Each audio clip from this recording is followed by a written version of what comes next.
বলছে পৃথিবীর বুকে যত বাচ্চা জন্মগ্রহণ করে ইসলামের ফিতরাতের উপরে জন্মগ্রহণ করে, তার মানে প্রথম যত বাচ্চা জন্ম নিল ইসলামের ফিতরাতের উপরে, নসিব খারাপ বাচ্চার কখনো হয় আমাদের মতো বাবাদের জন্য ফা আবাওয়াহু ইউহাব্বিদানিহি ওয়া ইউনাসসিরানিহি ওয়া ইউমাজ্জিসানিহি। শোনেন, তিনটি শব্দ শুনলে রক্ত গরম হয়ে যাবে। নবীজি বলেন ওই বাচ্চার বাবা যদি ইহুদি কালচারের হয়, ওই বাচ্চার বাবা যদি ইহুদির মতো চলাফেরা করে, ইহুদি কালচারের হয়, তাহলে ওই সন্তানও যেন বাবার দেখে ইহুদি কালচারের হয়ে যায়।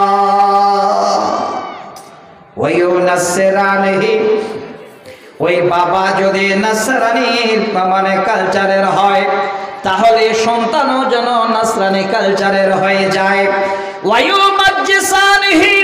ওই বাবা যদি অগ্নি পূজক হয়, ওই বাবা যদি আগুন পূজারী হয়, বাবাকে দেখে দেখে সন্তানও যেন সেইভাবে অগ্নি পূজারী হয়ে যায়। তাহলে ভালো করে একবার বুঝেন বাবার কত বড় এখানে দায়িত্ব আছে। হে আমার বাপ, হে ভাই, যাদের সন্তান আছে, যাদের দুটো ছেলে মেয়ে আছে, আপনার বড় দায়িত্ব আপনি যদি ঠিকভাবে চলেন, আপনার ছেলেটাও যেন ঠিক ওইভাবে আপনার দেখে ইসলামের উপরে চলবে। কিন্তু আমরা এত দায়িত্বহীন, পিতা মাতা এত দায়িত্বহীন, বাবাও দায়িত্বহীন তো মাও দায়িত্বহীন। যদি বলে কি করে, ছোট বাচ্চাটাকে লালন পালন করে বড় করতে হবে, ইসলামের ঘরে বাচ্চা জন্ম নিয়েছে, ইসলামী কালচার আর চলবে, তা না করে ওই বাবা শপিং মলে নিয়ে গিয়ে ওই মেয়েকে এবার ভালো করে গেঞ্জি আর প্যান্ট কিনাচ্ছে। মিলা একটা কবি সুন্দর করে লিখেছেন, আমি কবিতাটা বলছি। ও আল্লাহ রে, কোন দুনিয়ায় পাঠাইলা আমারে, ও আল্লাহ রে, কোন জামানায় পাঠাইলা আমারে। বর্তমানে ছেলে মেয়ে সমান সমান মাপ, লম্বা চুল কাটিয়া মেয়ে মাথায় লাগাই কে, ও আল্লাহ রে, কোন জামানায় পাঠাইলা আমারে। মেয়েদের চুল বড় হবে, তা না করে এমন জামানা আল্লাহ আমাদের দিয়েছে, মেয়েরা চুল কেটে এখন হিপ্পি করে হেড লাগিয়ে বেড়াচ্ছে ছেলের মতো। আচ্ছা, কথাটা ভুল না সত্য বলেছি বলে? জিন্সের প্যান্ট শার্ট পরিয়া রাস্তা হেঁটে যায়, ছেলে নামে তার চেনা বড় দায়। ও আল্লাহ রে, কোন জামানায় পাঠাইলা আমারে, ও আল্লাহ রে, কোন দুনিয়ায় পাঠাইলা আমারে। হিন্দি গানের সুরটা নিয়া রাস্তা হেঁটে যায়, কারো কারো শুনে আবার বুকটা ফাইটা যায়। ও আল্লাহ রে, কোন জামানায় পাঠাইলা আমারে।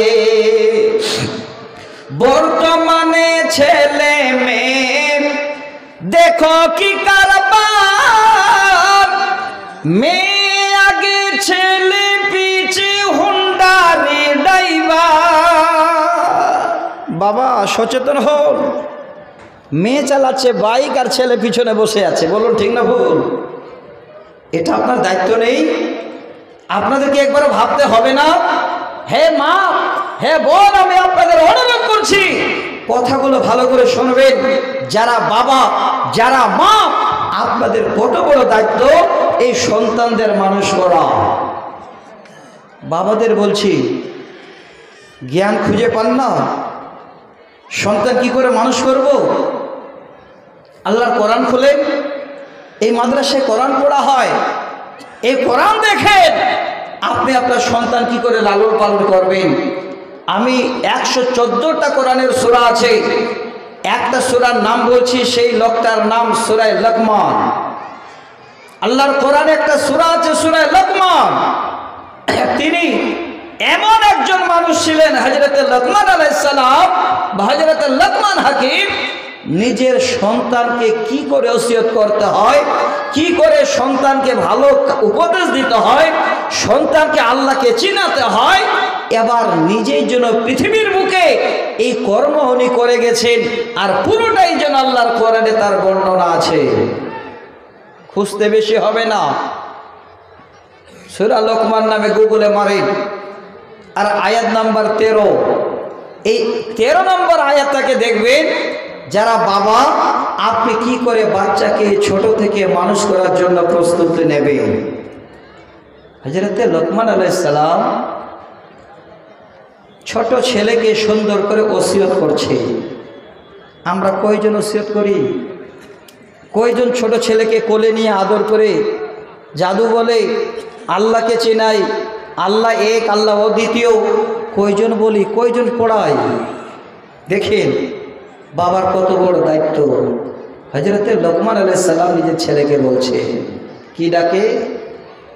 ছেলেকে বলছেন, বেটা, ইদ ক্বালা লোকমান লিবনিহি ওয়া হুয়া ইয়াইদুহু ইয়া বুনাইয়া লা তুশরিক বিল্লাহি ইন্নাশ শিরকা লাযুলমুন আযীম।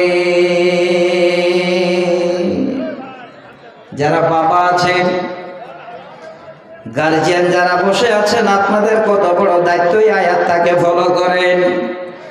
হযরতে লোকমান আলাইহিস সালাম নিজের বেটাকে এবার ডেকে বলছেন, হে বৎস, হে আমার সন্তান, আমি তোমার বাবা বেটা তোমাকে ওসিয়ত করছি, ওয়াজ শোনাচ্ছি, তোমাকে জালসা শোনাচ্ছি। ইয়া বুনাইয়া, হে বৎস, হে বেটা, লা তুশরিক বিল্লাহি শাইয়্যা, আল্লাহর সঙ্গে বেটা তুমি শিরক করো না। ইন্নাশ শিরকা লাযুলমুন আযীম, নিশ্চয় শিরক হলো সব থেকে বড় জুলুম, সব থেকে হলো বড় অন্যায়। এটা কত বড় দায়িত্ব। যারা এখানে বসে আছেন, কথাটা একটু ফলো করবেন। আপনার ছেলে যখন জন্ম নিল, ছেলেটা ছোট থেকে যেন মন খারাপ ছেলে, কলিজার টুকরো, বাবা আপনি কোলে নিচ্ছেন, অনেক রকমের আপনি আদর যত্ন করছেন। আস্তে আস্তে ছেলেটা যখন আপনার কোলে বড় হচ্ছে, বাবারে আপনার দায়িত্ব হলো ছেলেটা যখন একটু করে বলে শিখবে, আস্তে আস্তে বড় হবে, ওই ছেলেটাকে যেন এই রকমের বাক্যগুলো শেখা হয়। বেটা, যিনি আল্লাহ পৃথিবীর বুকে আমাদের রুজি দেন, তিনি একা, পৃথিবীর বুকে আর কোনো তেনার শরীক নাই, শরীক নাই। বেটাকে বলতে হবে, বেটারে আল্লাহ এক ও দ্বিতীয়, হে বেটা ওই আল্লাহর সঙ্গে কোনোদিন কাউকে আর জোড়া বানাইয়া না। এটা হলো সব থেকে বড় জুলুম, সব থেকে বড় অন্যায়। এই রকমের পিতা আজকের দিনে যদি দায়িত্ব পালন করত, আল্লাহর কসম করে বলি, আপনার ছেলে আজকে যেন ঘন্টার পর ঘন্টা ফ্রি ফায়ারের সময় নষ্ট করত না, আপনার কথা মতো চলতো, আপনার দেখভালি চলতো। এবার মাঝে দুটো আয়াত আছে, এই আয়াত দুটো আবার কেমন, ছেলেকে বাবা ওসিয়ত করলেন, এবার ছেলেকে আল্লাহ পাক রব্বুল আলামিন তার মা বাবার কথা বলছেন। কিভাবে? আল্লাহ বলছেন, ووصينا الإنسان بوالديه حملته أمه وهنا على وهن وفصاله في عامين أن اشكر لي ولوالديك إلي المصير একটু মন দিয়ে আবার শুনবেন, ভালো লাগবে। আল্লাহ এবার ওই সন্তানদের বলছেন যারা বাবার কোলে জন্ম নিয়ে বড় হয়েছে, আল্লাহ এই জায়গাটাতে আবার যেন ছেলে এবং বাবার মায়ের মধ্যে ভালোবাসা, প্রেম প্রীতি, মহাব্বত সৃষ্টি করে দিচ্ছেন। আল্লাহ বলছেন বান্দারে আমি তোমাদের ওসিয়ত করছি, হে বান্দা তোমরা তোমাদের মা বাবার সঙ্গে হুসনে সলুক করো, তোমার মা বাবার সঙ্গে তোমরা ভালো ব্যবহার করো, কারণ তোমার মা তোমাকে পেটে ধারণ করে কষ্টের পর কষ্ট করে তোমার জন্ম দিয়েছে। জন্মের পরে তোমাকে 2 বছর ধরে যেন আল্লাহর বড় নেয়ামত তোমাকে দুগ্ধ পান করিয়েছে। আল্লাহর শুকর আদায় করো, আবার আল্লাহর কাছে তোমাদের ফিরে যেতে হবে। এবার ছেলেদের আল্লাহ জানাচ্ছে তোমার মা তোমার বাবা তারা তোমার নয়নের মানে মনি, তাদেরকে অবশ্যই তোমরা ভালো চোখে দেখবে, কোন রকমের তাদের সঙ্গে এই রকমের রূপ শব্দ যেন উচ্চারণ না হয়। খাস করে তোমার মা তোমার জন্য জনম দুঃখিনী, যে তোমাকে 2 বছর ধরে দুধ পান করিয়েছে। আজকে সন্তান বাবা উভয় যদি আমরা কোরআনের ছায়াতলে থাকি, আমার মনে হয় ওই বাড়িটা জান্নাতের একটা টুকরো তৈরি হয়ে যাবে। কিন্তু আজকে আমরা হতভাগা, এই রকমের সুযোগ পাওয়া সত্ত্বেও এই সুযোগকে আমরা হারিয়ে ফেলছি। আমি আপনাদের একটা উদাহরণ দিচ্ছি, এক্সাম্পল দিচ্ছি, একটা মিসাল দিচ্ছি, আপনাদের ভালো করে শুনবেন। ছোট বাচ্চা যদি বাবা ঠিক মতো আদব কায়দা শেখায়, তাহলে ওই বাচ্চাটা আপনার জন্য কত বড় লাভবান হবে। একজন কবি লিখছেন আরবিতে, হারিস বানিকা আলাল আদাবি ফিস সিগারি কাইমা তাকিররা বিহিম আইনাকা ফিল কিবারি ওয়া ইন্নামা মাসালুল আদাবি তাজমাউহা ওয়া উনফুয়ানিস সাবাকান নাকশি ফিল হাজারি। মানেটা বুঝতে পারলেন না তো হয় আপনারা থেকে গেছেন। এবার বাংলায় বলছে শুনুন, যারা বাবা যারা জ্ঞানী গুণে বসে আছেন, আপনারা যেন অবাক হয়ে যাবেন আল্লাহ এই ভুল কেন করেছে। আল্লাহ আগে থেকে যদি জানতাম আমার সন্তানটাকে আমি এইভাবে মানুষ করতাম, আল্লাহ এখন যেন জীবনের সব থেকে ভুল করেছি। মানেটা কি? কবি বলছেন হারিস বানিকা আলাল আদাবি ফিস সিগারি, তোমরা তোমাদের সন্তানদের ছোট থেকে আদব কায়দা শিখাও। সুন্দর চরিত্র গঠনের জন্য সন্তানকে ভালো করে আদব কায়দা বলো, আদব কায়দা শেখাও। যদি বাবা ছোট থেকে ওই সন্তানটাকে তুমি আদব কায়দা শিখাতে পারো, কাইমা তাকিররা বিহিম আইনাকা ফিল কিবারি, ছেলেটা যখন বড় হয়ে যাবে, ওই ছেলেটা বাবা মা তোমার জন্য যেন চক্ষু ঠান্ডা করে দেবে। ওই ছেলেকে দেখে বাবা তোমার জন্য চোখ ঠান্ডা হয়ে যাবে, চোখ জুড়িয়ে যাবে। ওই ছেলে কোনদিন আপনাকে যেন না বলে গিয়ে এবার বন্ধুদের সঙ্গে রাস্তার ধারে বসে মোবাইল খেলবে না, বাজে লোকের সঙ্গে মিশবে না। বাবা ওই সন্তানটাকে নষ্ট করেছেন আপনি, আপনি যেন এই জায়গা ভুলে গেছে। ওয়া ইন্নামা মাসালুল আদাবি তাজমাউহা, কবি কত সুন্দর করে বুঝিয়ে বলছেন, হে পৃথিবীর মানুষ, তোমার ওই সন্তানের উদাহরণটা এইভাবে রে, দেখো ভালো করে। ওয়া উনফুয়ানিস সাবাব কান্নাকশি ফিল হাজারি, হাজার মানে হলো পাথর। উনি বুঝাতে চাইছেন একটা পাথরকে যদি কেটে কেটে কেটে কেটে নকশা করা হয়, ওই নকশা যেন কোনোদিন পাথরের মিটে যায় না। হে সন্তানের বাবা, যদি তুমি তোমার সন্তানকে ছোট থেকে আদব কায়দা শিখাও, ওই ছেলেটা ওই নকশি কাটা পাথরের মতো থাকবে। ওই আদব কায়দা যেন আর কোনোদিন ভুলে যাবে না। ওই ছেলের চলাফেরা দেখে তুমি বুড়ো হয়ে যাবে, তোমার পাশে বসে বসে সময় পাস করবে দেখে তোমার চক্ষু যেন শীতল হয়ে যাবে। আমাদের নসিব খারাপ, আমাদের কপাল খারাপ।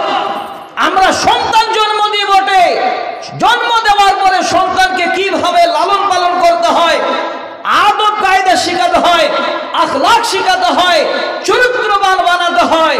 আমার মনে হয় 100টার মধ্যে 98টা বাবা ওই সন্তানকে গাইড করে নাও। আজকে উদাহরণ দিলে আপনারা হয়তো অনেক কিছু জানতে পারতেন, সময়টা আমি আটকাতে পারছি না।